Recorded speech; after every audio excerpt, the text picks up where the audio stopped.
طارق جمیل صاحب پہ مجھے بہت ترس آتا ہے، کیونکہ میں ان کے مجاہدے جانتا ہوں، کیسے زندگی میں دولت کو لات ماری ہے انہوں نے، کیسے مجاہدوں میں ٹائم گزارا، پوری زندگی تبلیغ میں چل چل کے پہیا بن گئے۔ آج ہر دوسرا آدمی یہ لینڈ کروزر میں گھومتے ہیں، یہ بھائی وہ کروڑ پتی خاندان میں پیدا ہوئے ہیں، پھر بھی انہوں نے دولت کمائی نہیں، جو کچھ ملا باپ کی وراثت ہے۔ تو اس پہ کیوں تنگ کر رہے ہو کسی کو؟ آخری عمر میں، بڑھاپے میں ان کا احترام کرو۔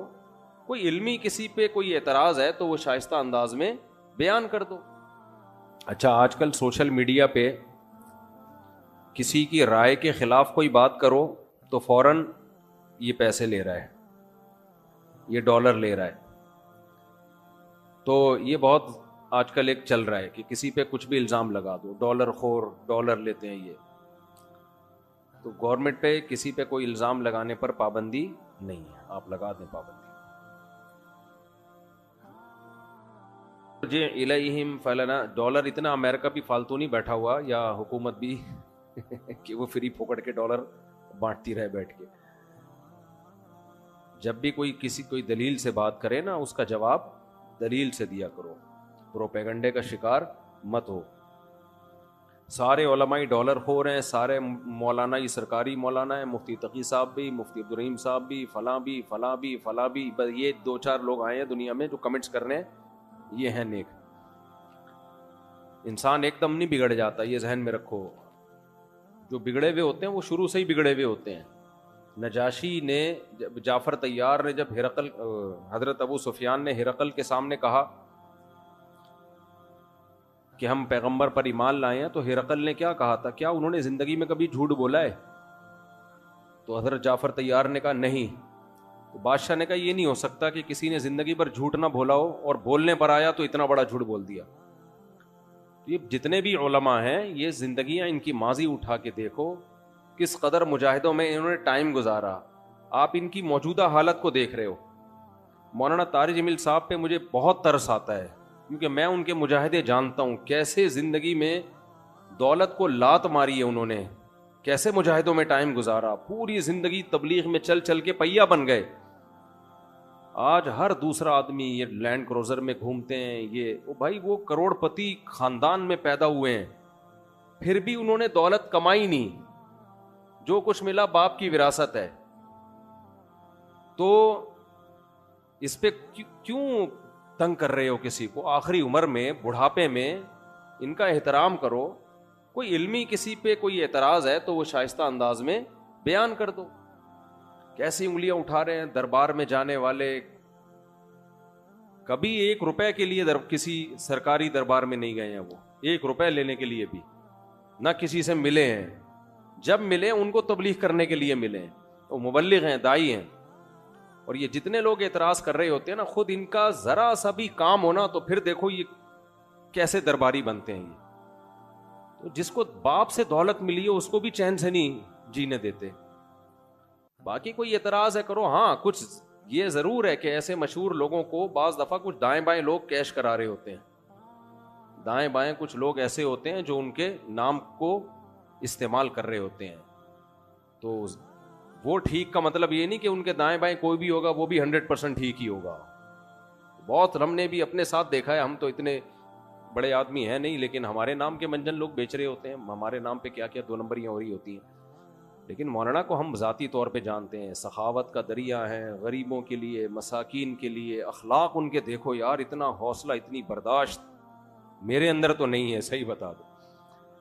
عبادت گزار ہیں، تہجد گزار ہیں، تو لیکن طنز دیکھو، طنز دیکھو، ہر دوسرا آدمی مالداروں سے ملتے ہیں، غریبوں سے نہیں ملتے۔ تم نے ملتے ہوئے دیکھا ہے ان کو؟ غریبوں سے ملتے ہیں کہ نہیں ملتے؟ ان کی ویڈیوز آ جاتی ہیں جب دولت مندوں سے مل رہے ہوتے ہیں۔ ٹماٹر والے سے ملتے ہیں تو کوئی ویڈیو نہیں بنا رہا ہوتا، کیونکہ پروگراموں میں ویڈیوز بنتی ہے نا، ہر جگہ تھوڑی ویڈیو بنتی ہے۔ ہیجڑوں پہ محنت کریں تو یہ ان کا حوصلہ ہے، کہتے ہیں دیکھو ہیجڑوں کے پیچھے پڑے ہوئے ہیں۔ یار تم جاؤ 2-4 منٹ کسی ہیجڑے کے ساتھ بیٹھ کے تبلیغ کرو، اس کو تمہیں اندازہ ہو جائے گا۔ تو بس کر دو منفی باتیں پھیلانا، بس کر دو۔ اور پتہ ہے یہ منفیت بار بار، وہ بھی برا، وہ بھی برا، وہ بھی برا، وہ بھی ایسا سب خراب ہیں یہ صحیح ہیں 4-6 آدمی بس دنیا میں جو کمنٹس کر رہے ہوتے ہیں نیچے. منفی سوچتے رہنے سے نا انسان ڈپریشن کا ڈبہ بنتا ہے اور تھوڑے دنوں میں اپنی موت خود ہی مر جاتا ہے. مثبت سوچنا سیکھو, پازیٹیو سوچنا سیکھو. سمجھتے ہو کہاں سے کہاں بات چلی گئی؟ وہ انٹرویو لیا نا ان سے پوڈ کاسٹ میں کہ آپ تو سادگی کی تعلیم دیتے ہیں اور خود آپ گاڑیوں میں گھومتے ہیں. تو سلیمان علیہ السلام سادگی کی تعلیم دیتے تھے کہ نہیں دیتے تھے؟ جن کا ہم واقعہ سن رہے ہیں. اور ایسا عرش رکھا ہوا تھا, آگے آ رہا ہے, ایسا تخت, لگژری تخت تھا کہ آپ کی سوچ جہاں ختم ہوتی ہے وہاں سے سلیمان علیہ السلام کا تخت شروع ہوتا ہے. تو دولت رکھنا سادگی کے خلاف نہیں ہے. سمجھتے ہو گے نہیں سمجھتے؟ ایک صاحب کہنے لگے ایم ٹی جے کی پروڈکٹ کی قیمتیں دیکھو تو ہوش اڑ جاتے ہیں, تو مت خریدو نا, ساتھ والی غریب والی دکان سے خرید لو. بہت زیادہ قیمت پہ بیچ رہے ہیں تو مت خریدو بھائی. اور وہ کون سا دکان پہ بیٹھ کے بیچ رہے ہیں؟ تو نیچے لوگ ان کا بزنس سنبھالا ہوا ہے, نام ان کا استعمال ہو رہا ہے, اور اگر بیچ رہے ہیں ڈبل ٹرپل کر کے بیچ رہے ہیں تو آپ مت خریدو نا. آپ کا دماغ خراب ہے, وہیں سے لوگے آپ. انہوں نے کہا ہے کہ جو میرے ایم ٹی جے سے جو خوشبو نہیں خریدے وہ دار اسلام سے خارج ہے. مت خریدو یار, آپ بے وقوف ہو. تو پرسنل لائف میں اس طرح سے, جو میں نہیں کہہ رہا وہ فرشتے ہیں ان سے غلطی نہیں ہو سکتی, کوئی علمی لحاظ سے کسی پر کوئی اشکال ہو تو مہذب طریقے سے کیا جا سکتا ہے, وہ ٹھیک ہے. وہ تو اللہ کے پیغمبر کے علاوہ کوئی بھی غلطی سے پاک نہیں ہے. تو بہت افسوس ہوتا ہے, قوم جو ہے نا بہت منفی سوچتی ہے, بہت منفی سوچتی ہے. خیر اچھا بھائی, تو سلیمان علیہ السلام نے فرمایا ارجی الیہ, واپس. وہ ہدیہ لے کر آئے تھے نا, اس کا خیال یہ تھا یہ ہدیہ دیکھ کے کیا ہو جائے. ہاں میں یہ کہہ رہا تھا کہ جس نے زندگی میں کبھی ڈالر نہ لیے ہوں حکومت سے, اسٹیبلشمنٹ سے, امریکہ میں, وہ کیوں اب ڈالر لے کے غلط بیانی کرے گا؟ آپ یہ بول دو اس کے بیان پہ ہمیں اعتراض ہے, ہم ان کے بیانیہ سے متفق نہیں ہیں. یہ نہیں بولو کہ ڈالر لیے ہوئے ہیں, یہ نہیں بولو. اور آج جو بول رہے ہیں کہ وہ انہوں نے فلاں سے ڈالر لیے ہوئے ہیں, یہی بات جب وہ ان سے مل رہے تھے تو وہ کہہ رہے تھے انہوں نے فلاں سے ڈالر لیے ہوئے ہیں. یعنی یہ بھی ڈالر دے رہے ہیں, وہ بھی ڈالر دے رہے ہیں, تو یہ سب سے ڈالر لے رہے ہیں. اور یہ نہیں ہوتا بھائی, جب ان سے ملے تھے انہوں نے ڈالر دیے تھے تو یہ والے تھوڑی دیں گے, بولیں گے تو اس کا آدمی ہے.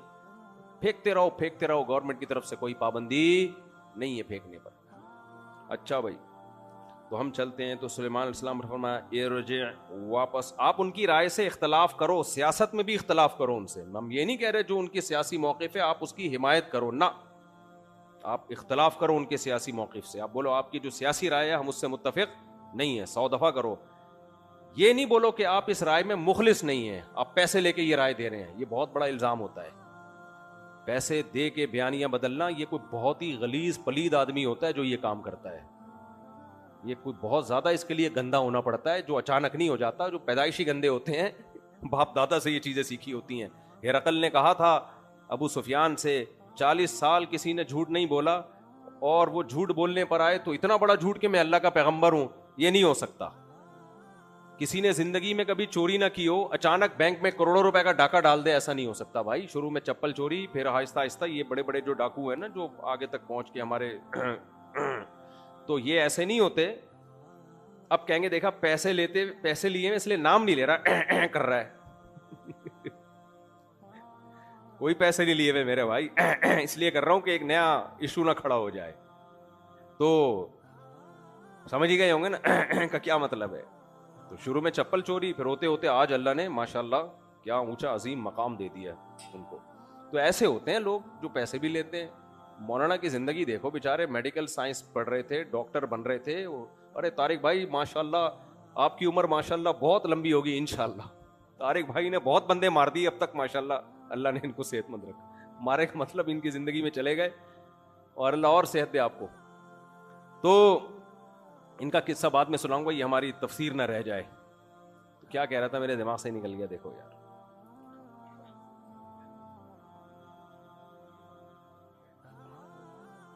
ہاں مولانا ڈاکٹر بن رہے تھے, وہاں سے تبلیغ میں آئے, اور پھر جو انہوں نے وہاں تبلیغ میں مجاہدے کیے ہیں, وہ جاؤ ان کے بڑوں سے پوچھو اور خود ان سے پوچھو جا کے.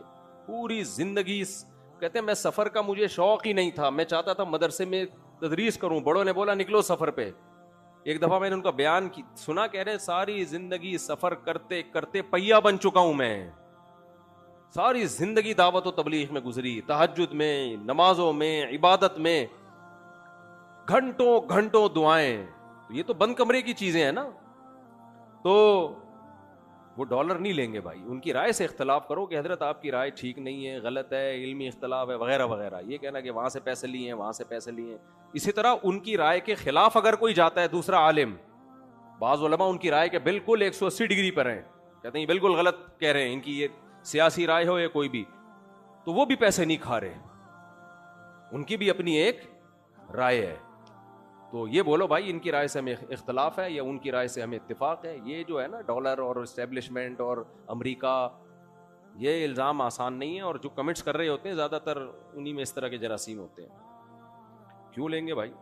ہم نے لینے ہوتے تو ہم اس وقت لے لیتے جب ہمیں بہت شدید ضرورت تھی. لوگ کہتے ہیں اس وقت آپ مشہور نہیں تھے، ہم بہت پہلے سے مشہور ہیں، کبھی خوشبو لگا کے آؤ ہم بتائیں گے.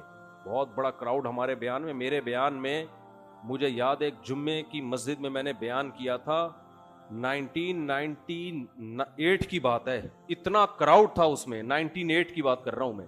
سوشل میڈیا کے آنے سے پہلے بھی ہمارے بیان میں کافی کراؤڈ ہوا کرتا تھا. اور مجھے یاد ہے 2006 میں کسی دعوت پہ میں گیا، علماء بیٹھے ہوئے تھے، سادہ موبائل ہوا کرتے تھے. 1.5 گھنٹے ہم وہاں بیٹھے رہے ہیں، مسلسل کالز آتی رہی ہیں. 1.5 گھنٹے کے دوران پوری دنیا سے لوگ مسائل پوچھ رہے تھے.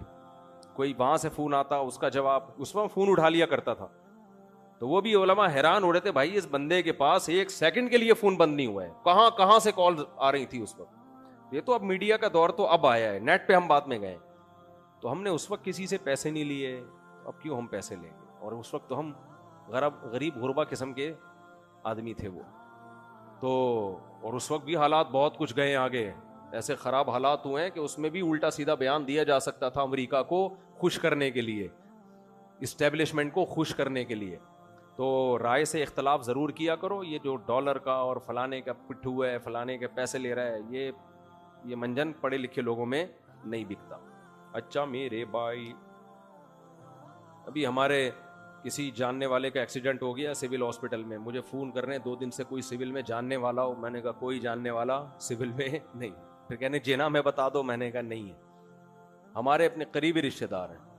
کہہ رہے ہیں یار آپ تو ایسے ہی اتنے مشہور ہو. میں نے کہا بھائی ہمارے پاس تو کسی کا نمبر نہیں ہے، کوئی جاننے والا نہیں. بیچارے پھر 7-8 لاکھ روپے پرائیویٹ ہاسپٹل میں خرچہ ہوا. ٹانگ ابھی ان کی جڑی ہے، عیادت تک کے لیے نہیں جا سکا 2-3 دن میں، اتنی مصروفیت ہے. پیغام کل بھجوا دیا تھا، جب جڑ جائیں تو بتا دینا. اللہ شفا دے ان کو. اچھا خیر، جانا چاہیے، رشتہ دار ہیں بھائی اور ہیں بھی سسرالی. آج کل بہت زیادہ فضائل اعمال میں کرامتیں اور فلاں نے کرامتیں، اور حالانکہ یہ کرامتوں کا باب تو اتنا وسیع ہے. حدیث کی کتابوں میں کرامتیں، علامہ ابن تیمیہ رحمہ اللہ تعالی نے تو اتنی تابعین تبع تابعین کی کرامتیں ذکر کی، آپ حیران ہو جاؤ گے. ابن قیم اور ابن تیمیہ نے. یہ سارے غلط تھوڑی تھے، جھوٹے تھوڑی تھے. کوئی قبر میں نماز پڑھ رہا ہے مرنے کے بعد، کوئی کسی کا گدھا زندہ ہو رہا ہے، اہل اللہ کے واقعے، سب محدثین واقعات لکھ رہے ہیں. تو یہ صرف فضائل اعمال میں نہیں ہے، کتابیں بھری ہوئی ہیں ایسے واقعات سے. لیکن جن لوگوں کا بیچاروں کا مطالعہ ہی نہیں ہے، کیونکہ عربی آتی نہیں ہے، یہ زیادہ تر واقعات عربی کتابوں میں اور حدیث یعنی محدثین ذکر کرتے ہیں یہ واقعات. تو یہ سلسلہ آدم علیہ السلام کے زمانے سے چلا آ رہا ہے، معجزوں کا بھی اور کرامتوں کا بھی. تو معجزے اور کرامت میں کیا فرق ہے؟ معجزہ پیغمبر کے ہاتھ پہ، کرتا کون ہے؟ اللہ. کرامت بھی اللہ ہی، لیکن ہاتھ کس کا ہوتا ہے؟ ولی کا، پیغمبر کا نہیں ہوتا. ایک عقیدہ یہ سمجھ لو. دونوں ایسے کام ہوتے ہیں جس کی کوئی سائنٹیفکلی لاجک بنتی نہیں. اللہ کرتا ہے تو اللہ تو سب کچھ کر سکتا ہے، آگ میں زندہ بھی رکھ سکتا ہے. یہ ابراہیم علیہ السلام کا آگ میں زندہ رہنا صرف ان سے ثابت نہیں ہے، بعض اولیاء سے بھی ثابت ہے کہ آگ میں زندہ رہے وہ. مجھے موقع ملا نا تو اس پہ میں کلپ انشاءاللہ ریفرنسز کے ساتھ ریکارڈ کرواؤں گا. یہ تو بہت واقعات ہیں اس طرح کے. تو کرامت اور معجزے میں دونوں کس کی طرف سے ہیں؟ اللہ. لیکن ایک فرق ہے، معجزے کا یقین کرنا ضروری ہے، جو انکار کرے گا کافر. اگر اس معجزے کا ذکر قرآن نے کیا ہے، سمجھ رہے ہیں؟ اسی طرح وہ کرامت جس کا ذکر قرآن نے کیا ہے اس کا انکار کرنے سے بھی کیا ہو جائے گا؟ کافر، کیونکہ ثبوت اس کا مستند ہے۔ اب قرآن نے نبیوں کے معجزے کا بھی ذکر کیا اور ولیوں کی کرامتوں کا بھی قرآن نے ہی ذکر کیا۔ مثال کے طور پر یہ جو واقعہ ہے، سلیمان علیہ السلام نے کہا کہ ایکم یاتینی بعرشہا قبل ان یاتونی مسلمین، کہ کون ہے اس کا عرش تخت اٹھا کے لے آئے اس کے یہاں پہنچنے سے پہلے۔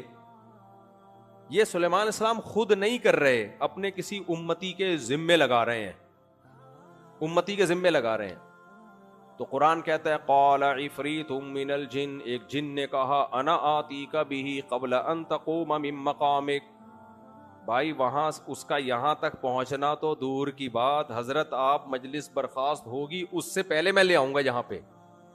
قرآن کہتا ہے قال الذی عندہ علم من الکتاب، ہم کہہ سکتے ہیں بھائی جن تھا نا، وہ جن توڑ کے جائے گا اٹھا کے لے آئے گا، یہ تو کرامت تو نہ ہوئی۔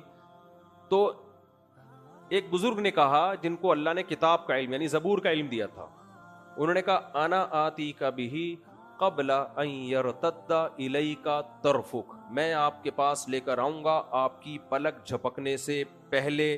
یہ کہا اور تخت حاضر۔ یہ کیا تھی بھائی؟ یہ سلیمان علیہ السلام کا معجزہ تھا اور اس ولی کی کرامت۔ یہ سلیمان علیہ السلام کا معجزہ کیوں تھا؟ وجہ علماء نے یہ بیان کی ہے کہ ان ولی کو جو ولایت ملی وہ سلیمان علیہ السلام کی پیروی کی وجہ سے ملی، سلیمان علیہ السلام کو فالو کرنے کی وجہ سے ملی۔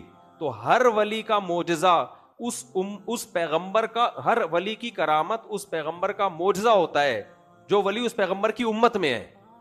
تو نبی صلی اللہ علیہ وسلم کی امت میں قیامت تک بسم اللہ الرحمن الرحیم وما اصابکم من مصیبت فبما کسبت ایدیکم ویعفو عن کثیر۔ اللہ فرماتے ہیں کہ جو کچھ تمہیں مصیبت پہنچتی ہے وہ تمہارے ہاتھوں کی کمائی ہے۔ یہاں مصیبت سے مراد دیکھیں، مصیبت کی دو قسمیں ہیں۔ ایک مصیبت وہ جس کو ہم آزمائش کہتے ہیں، وہ مصیبت تو مسلمان کو بھی آتی ہے، کافر کو بھی آتی ہے، اور وہ اللہ کی طرف سے آزمائشیں ہوتی ہیں، تکوینی امور ہوتے ہیں کچھ کائنات کے نظام کو چلانے کے لیے۔ تو یہاں وہ مصیبت مراد نہیں ہے، کیونکہ وہ والی مصیبت انسان کے ضروری نہیں کہ بدعمالیوں کا نتیجہ ہو، نیک لوگوں کے ساتھ بھی حادثات ہو جاتے ہیں، تو وہ مصیبت نہیں ہوتی، وہ ایک اللہ کی طرف سے آزمائش ہوتی ہے۔ یہاں مصیبت سے مراد ہے وہ مصیبت جو حقیقی معنی میں مصیبت ہو، جو گناہوں کی سزا کے طور پر، جیسے لوط علیہ السلام کی قوم کے ساتھ ہوا، قوم عاد قوم ثمود کے ساتھ ہوا، یا بعض دفعہ اللہ کسی قوم کو سزا دینے کے لیے قحط میں ڈال دیتے ہیں جیسے فرعونیوں کے ساتھ ہوا، تو یہاں یہ والی مصیبت مراد ہے۔ تو یہ مصیبت انسان کی بدعمالیوں ہی کا نتیجہ ہے۔ تو خلاصہ اس آیت کا یہ نکلا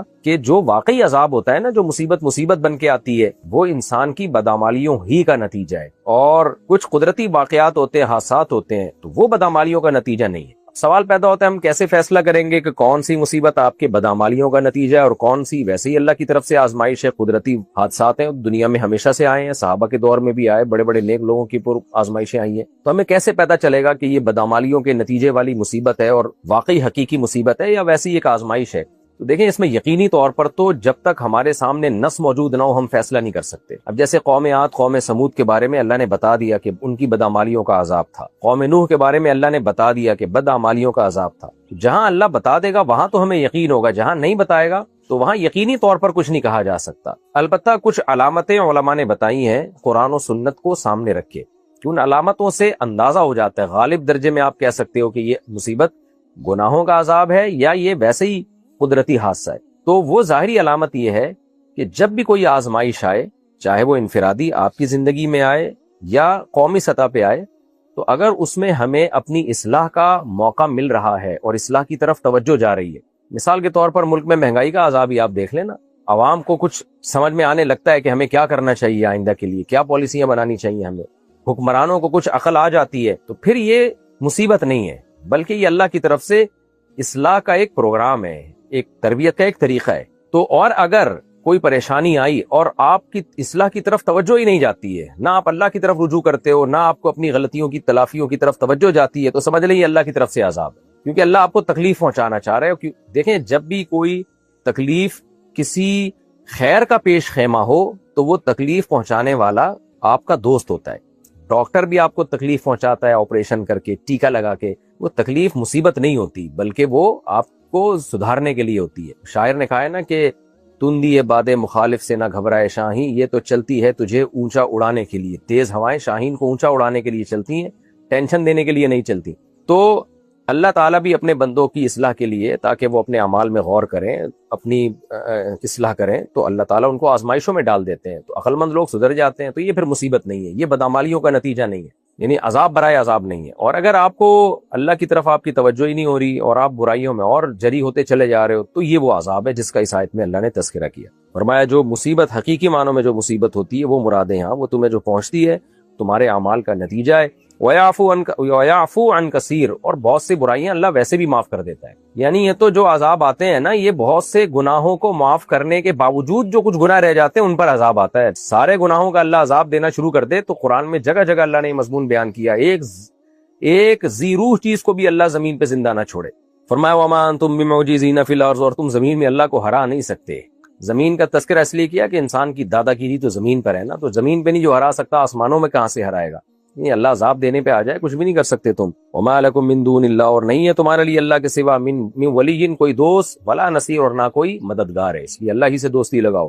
وَمِنْ آيَاتِهِ الْجَوَارِ فِي الْبَحْرِ كَالْأَعْلَامِ، اسی کی نشانیوں میں جہاز ہیں سمندر میں پہاڑوں جیسے.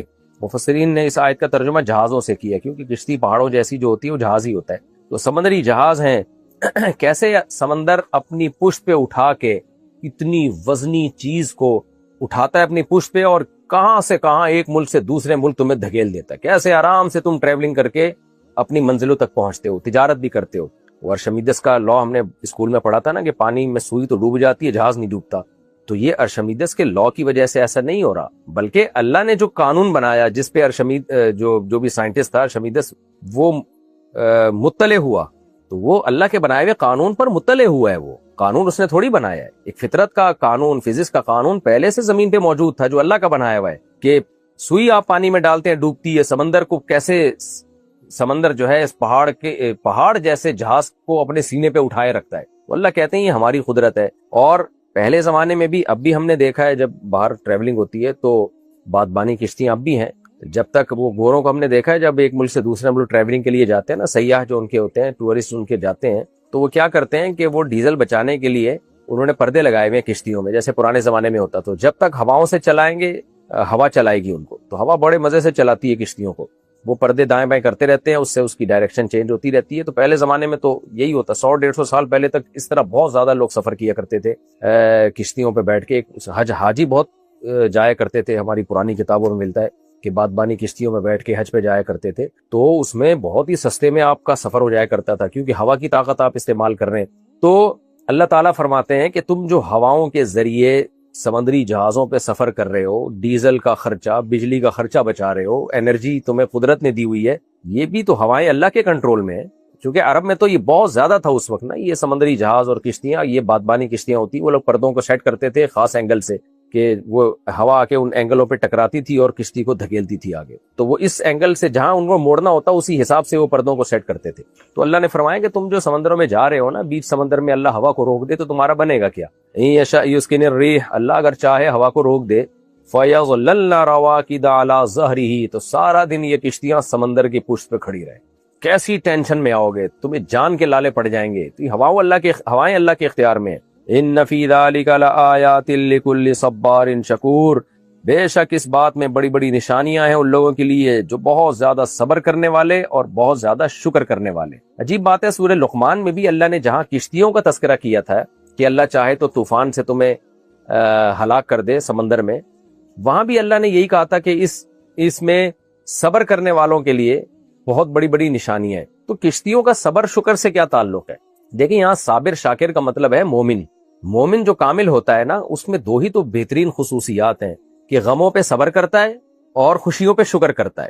اور کافر کی ایک صفت کو اللہ نے بہت زیادہ ہائی لائٹ کیا ہے کہ جب ٹینشن میں آتا ہے تو صبر نہیں کرتا، جزا فضا، خودکشی کے خیالات، اور فوراً ڈپریشن میں جانے لگتا ہے اور یعنی بالکل ہی مایوس ہونے لگتا ہے. اور جب نعمتیں ملتی ہیں تو اترانے لگتا ہے، اللہ کا شکر نہیں ادا کرتا.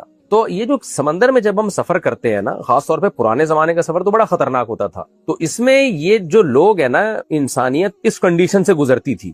جب تک وہ کشتی میں ہوتے تھے، سمندر کی لہریں ہلتی تھیں، ڈوبنے کا خطرہ ہوتا تھا، یہ خطرہ ہوتا تھا کہ ہوائیں رک نہ جائیں، تو ایسے موقع پہ بہت واضح پتہ چلتا تھا کہ کون صبر کرنے والا ہے اس کنڈیشن میں۔ رب کا وجود ایک حقیقت ہے، اور خدا کی قسم اسلام کا مجھ پہ اور آپ پہ یہ احسان ہے کہ اگر جو اسلام کو فالو نہیں کرتے وہ خداؤں کو مانتے ہیں مگر جھوٹے خداؤں کو مانتے ہیں۔ وہ ایسا خدا کی عقل نہیں مانتی کہ وہ خدا ہو سکتے ہیں۔ اسلام واحد وہ مذہب ہے جو آپ کو سچی مچی کے خدا کا تعارف کرواتا ہے، جو اوریجنل خدا کا بتاتا ہے آپ کو۔ بہت سے لوگ اسلام کے منکر ہیں، کون سے خدا کو مانتے ہیں؟ کوئی پتھروں کے سامنے جھک رہا ہے۔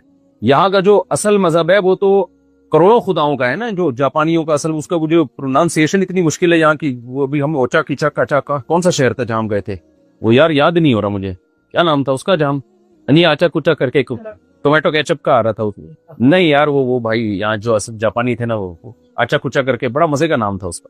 تو کتنے سارے خدا ہیں ان کے مذہب کا میں نام بھول گیا، جو پرانا قدیم بدھسٹ تو بعد میں آئے نا، تو وہ اس سے پہلے کا جو مذہب تھا اس میں ہزاروں خدا ہیں، ادھر کا خدا الگ ہے، ادھر کا خدا الگ ہے، ادھر کا خدا الگ ہے، ادھر کا خدا الگ ہے۔ ہندوؤں کے الگ ٹائپ کے خدا ہیں، اتنے سارے بھگوان ان کے، کنفیوژن ہے، اس سے تھوڑی سکون ملے گا۔ قرآن نے کیا کہا ہے؟ ضرب اللہ مثلا رجلا فیہ شرکاء متشاکسون ورجلا سلما لرجل، بتاؤ ایک شخص ہے جس کا ایک معبود ہے، اسے اس معبود کو خوش کرنا کیا ہے؟ آسان ہے، اور ایک ہے جس کے ہزاروں مولا ہیں، ہزاروں آقا ہیں، تو کون سکون میں ہوگا بھائی؟ ان کا ادھر کا شادی کرانے کا دیوتا الگ ہے، بچہ پیدا کروانے کا دیوتا الگ ہے، رزق کا دیوتا الگ ہے، بیماری کو صحت دینے کا دیوتا بولو الگ ہے، 20 قسم کے دیوتا ہے۔ ہم کہتے ہیں ہمارا رب صرف وہی ہے جس نے اس کائنات کو کلمہ کن کی طاقت سے بنایا، وَإِنَّا لَمُوسِعُونَ، اور اس کائنات کو پھیلاتا چلا جا رہا ہے۔ وہ قرآن سے پتہ چلتا ہے کائنات رکی بھی نہیں ہے، یہ پھیل رہی ہے۔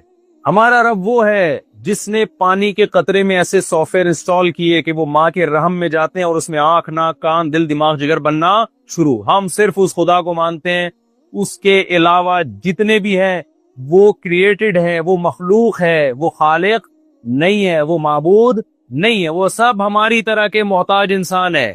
یا ایھا الناس انتم الفقراء الی اللہ، اے لوگو تم سب کے سب اللہ کے در کے فقیر ہو، محتاج ہو۔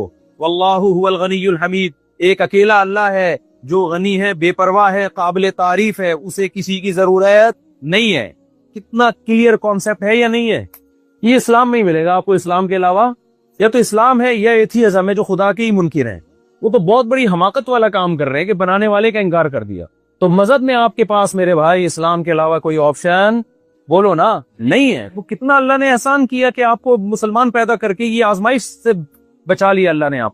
تو وجہ اس کے کہ اس نعمت پہ قدر کر کے یہاں لوگوں میں دعوت دیتے، ان کو مسلمان بنانے کی کوشش کرتے، ان کو ادھر لانے کے بجائے خود ہی ادھر کو کھسکنا شروع کر دیتے ہیں۔ یعرفون نعمت اللہ، اللہ کہتے ہیں یہ اللہ کی نعمت کو پہچانتے ہیں، اس کے بعد ناشکری کرتے ہیں۔ تو اس لیے اللہ کی جو طاقت اور قدرت ہے اس پر ایمان لے کر آئیں، اللہ کے احسانات کا استحضار کیا کرے۔ غیر مسلم جب کھانا کھاتا ہے اللہ کا شکر ادا نہیں کرتا۔ تھینک یو ایک دوسرے کو بہت کہا جاتا ہے، اب کسی کو کوئی چیز ہے تھینک یو، وہ واپس کرے گا تھینک یو۔ ہمارے ہاں جو دیسی لوگ ہیں ان میں تھینک یو کی تھوڑی سی کمی ہے، ایسی چیزوں کی زیادتی ہے جو نہیں ہونی چاہیے۔ وہ زیادتی کن چیزوں کی پھر کبھی ملیں گے تو بتائیں گے آپ کو۔ ان تھینک یو کے بجائے وہاں تو یعنی الٹا کام چل رہا ہے۔ تو اسلام نے ہمیں کتنا ہم پر احسان کیا کہ اللہ کا ہمیں تعارف کروایا۔ پھر مزے کی بات یہ کہ دنیا میں بہت سے لوگ ہیں جو گاڈ کو مانتے ہیں، صرف مسلمان ہی نہیں، اور ایک خدا کو مانتے ہیں۔ مذہب میں تو ایسے نہیں، لیکن انڈیویجولی ایسے بہت سارے لوگ آج بھی دنیا میں ہیں، سائنسدانوں میں بھی ہیں، پروفیسروں میں بھی ہیں، وہ کہتے ہیں کہ ہے خدا ہے، ہم مانتے ہیں کہ یہ خدا ہے، یہ خود بخود کائنات نہیں بن سکتی۔ ہر قوم میں ایسے سائنسدان لوگ موجود ہیں، وہ کسی مذہب کو فالو نہیں کرتے، لیکن وہ یہ مانتے ہیں کہ بنانے والا کوئی ہے، یہ خود بخود نہیں ہو سکتا۔ لیکن وہ یہ پتہ ہے کیا کہتے ہیں، ایسے لوگ بھی آپ کو گمراہ کر سکتے ہیں کہ بھئی ہے نا، لیکن مسلمانوں کا اللہ ہے، ہم اس کو کیوں مانیں؟ بھائی کوئی ہے کریٹر، ہم یہ کیوں مانیں کہ وہ مسلمانوں کا اللہ ہے؟ بھائی ہے، بھائی گاڈ ہے، وہ خدا ہے۔ تو جب بھی کوئی ایسا وسوسہ دماغ میں آیا کرے نا، شیطان یہ وسوسے ڈالتا ہے، انسان بھی ڈال سکتے ہیں، تو یہ جواب دیا کرے، شیطان ہو اور انسان ہو، ان سے کہا کریں بھائی ایک گاڈ وہ ہے جو گونگا بہرا ہے، سمجھنے، اور ایک گاڈ وہ ہے جو کہتا ہے میں نے آدم کو مٹی سے بنایا، ان کی پسلی سے اماں ہوا کو بنایا، ان دونوں کے ملاپ سے انسانوں کو میں نے بھر دیا، اور میں نے موسیٰ کو کلیم اللہ بنایا، میں نے ابراہیم کو خلیل اللہ بنایا، میں نے یعقوب، یوسف علیہم الصلاۃ والسلام ان پیغمبروں کو انسانوں کی ہدایت کے لیے بھیجا، میں نے انسانوں کو لاوارث نہیں چھوڑا، ان کی ہدایت کے لیے میں نے 4 مشہور آسمانی کتابیں آسمان سے نازل کی، تورات، زبور، انجیل، قرآن، ان کے نام بھی بیان کر رہا ہے قرآن، اور یہ ساری ڈیٹیل پھر ان میں اس نے لکھ دیا کہ میں ان چیزوں پہ خوش ہوتا ہوں، ان چیزوں سے ناراض ہوتا ہوں، اور یہ بھی بتاتا ہے میں نے تمہیں پیدا کیوں کیا، تمہارا اصل ویژن ہونا کیا چاہیے۔ اتنی ساری چیزوں میں ہمیں وہ گائیڈ کر رہا ہے۔ وہ یہ نہیں بتا رہا ہے کہ عبادت کے لائق کون ہے، اس نے بھی بتایا حج کا کیا طریقہ ہے، نماز کا کیا طریقہ ہے، زکوٰۃ کا کیا طریقہ ہے، مر جاؤ گے تو وراثت کیسے ڈیوائیڈ ہوگی، شوہر کے بیوی پہ، بیوی کے شوہر پہ کیا حقوق ہیں، والدین کے کیا حقوق ہیں، بھائی بہنوں کے کیا حقوق ہیں، پوری ایکسپلینیشن وہ پیغمبروں کے ذریعے اور کتابوں کے ذریعے کر رہا ہے۔ تو اگر یہ سچی مچی والا خدا نہیں ہے تو جھوٹی موٹی والا جو تمہارا سچی مچی والا ہے، تو وہ جھوٹی موٹی والے خدا کے خلاف آواز کیوں نہیں اٹھاتا؟ تو ہم گونگے بہرے خدا کو مانیں یا اس خدا کو مانیں جو ہمیں گائیڈ کر رہا ہے؟ افمن یہدی الی الحق احق ان یتبع امن لا یہدی الا ان یہدی۔ کیا زبردست آیت ہے سورہ یونس کی۔ اللہ فرماتے ہیں بتاؤ وہ زیادہ اتباع کے حقدار ہے جو تمہیں گائیڈنس دے رہا ہے، یا وہ جس کو خود گائیڈنس کی ضرورت ہے، اس کے پاس کوئی ہدایت ہی نہیں ہے؟ کس کی بات کو مانو گے؟ دیکھو آپ نے کسی سے راستہ پوچھا کہ بھائی میں نے فلاں جگہ جانا ہے، اس کا راستہ کیا ہے؟ وہ بندہ، ایک بندہ کھڑا ہوا راستہ بتا رہا ہے، یہاں سے مڑیے، یوں جائیے، سیدھے ہاتھ پہ، پھر الٹے ہاتھ پہ، پھر گولے گنڈے والا آئے گا، ہم تو کراچی کے حساب سے بتائیں گے نا راستہ، پھر توڑے جائیں گے تو ادھر رشید برگر والا آئے گا، یہاں لوگ مجھے تھوڑے بات لمبی ہو جائے گی، تو رشید برگر والا آئے گا، پھر الٹے ہاتھ پہ نلی لہاری، یہ جا کے آپ انڈا موڑ پہنچ جائیں گے۔ ایک آدمی آپ کو ٹریک پورا نا سمجھا رہا ہے، پورا تمیز سے ایک لوکیشن بتا رہا ہے، دوسرا بھی وہاں کھڑا ہوا ہے، آپ اس سے پوچھتے ہیں بھائی کیسے جانا ہے، وہ چپ بول نہیں رہا، حالانکہ اس کی زبان بھی ہے بولنے کے لیے، ہونٹ بھی ہے، پوری باڈی ہے، کوئی شوق میں بھی نہیں گیا ہوا، کوئی دھماکہ ہوا وہ قریب میں ایک دم شوق میں چلا گیا، چپ کھڑا ہوا ہے وہ۔ تو آپ مجھے بتاؤ کس کو فالو کرو گے؟ جو ہدایت دے رہا ہے یا جو گونگا بن کے بت بن کے کھڑا ہوا ہے؟ کس کو فالو کرو گے؟ جو بتا رہا ہے فی الحال آپ کے پاس اس کے علاوہ کوئی آپشن ہوگا؟ آپ بولو گے بھائی مجھے تو یہی بتا رہا ہے، میں تو یہی۔ تو اسلام کے علاوہ کوئی آپ کو ہدایت دیتا ہے ہی نہیں، اسلام کے علاوہ کوئی بتاتا ہی نہیں ہے کہ شراب اچھی چیز ہے کہ بری چیز ہے۔ کوئی بتا سکتا ہے؟ اسمبلی میں جو لوگ جائیں گے اگر وہ سارے شرابی ہوں گے تو شراب اچھی لیگل ہو جائے گی، اگر وہ شراب کو برا سمجھتے ہوں گے تو شراب کیا ہو جائے گی؟ انلیگل۔ ایک زمانے تک ہومو سیکسولیٹی بہت بری چیز تھی جب یہ کامن نہیں تھی، 1990 تک امریکہ میں ہومو سیکسولیٹی ایک دماغی بیماری سمجھی جاتی تھی، پرلے درجے کا پاگل آدمی سمجھا جاتا تھا، لیکن جب یہ چیز پھیل گئی، اسمبلیوں میں بھی ایسے لوگ پہنچ گئے، تو اب یہ کیا ہو گئی؟ یہ صرف لیگل نہیں ہوئی بلکہ ہیومن رائٹس میں شامل ہو گئی۔ تو یہ ہمیں بتائیں گے بھائی یہ تو خود ہدایت کے قابل ہے۔ فمن یہدی الی الحق احق ان یتبع من لا یہدی الا ان یہدی۔ قرآن کہہ رہے جو خود ہدایت کے لائق ہو وہ تمہیں گائیڈ کرے گا۔ انسان ہدایت کے لائق ہے، ہدایت یافتہ ماں کے پیٹ سے پیدا نہیں ہوتا، تو انسان انسانوں کو گائیڈ نہیں کر سکتا۔ انسان کو گائیڈ وہ کرے گا جس نے انسان کو پیدا کیا، اور وہ گائیڈنس اسلام کے علاوہ کسی اور کے پاس نہیں ہے۔ میں سمجھا پا رہا ہوں اپنی بات؟ تو اب بھائی اسلام کو یا تو دل و جان سے لو یا ایک طرف ہو جاؤ، پورے کچھ اور بن جاؤ۔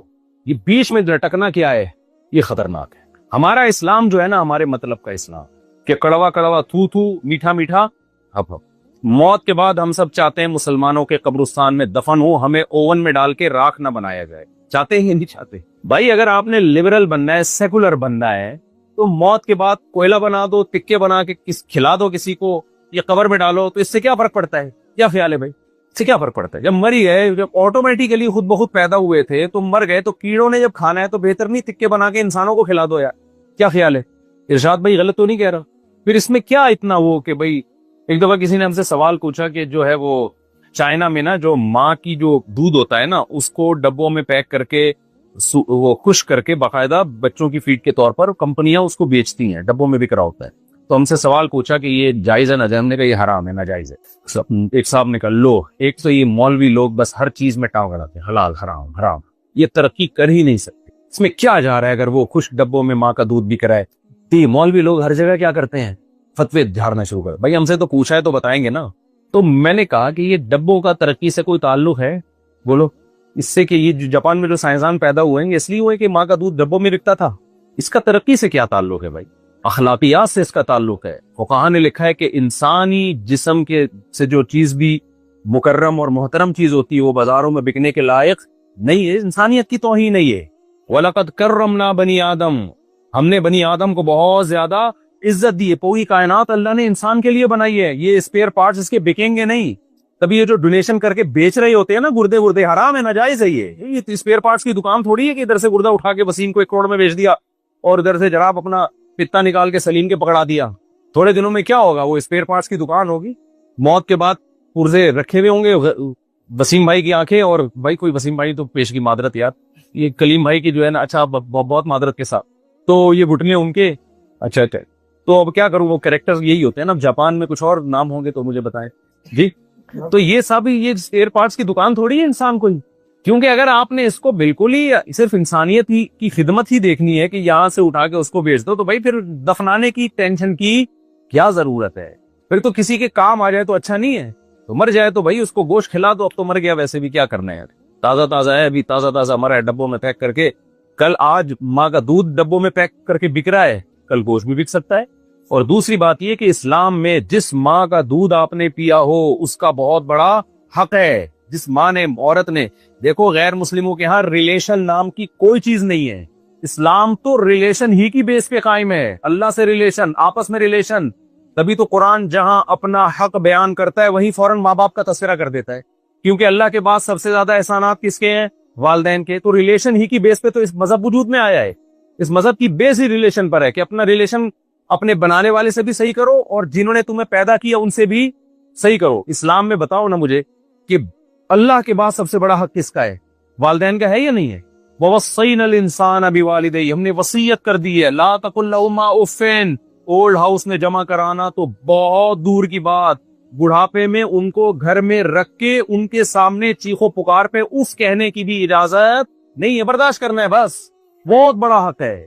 اس سے زیادہ حق یعنی قرآن نے اتنے اہتمام سے بیان کیا، نبی نے بھی اور قرآن نے بھی. کسی کے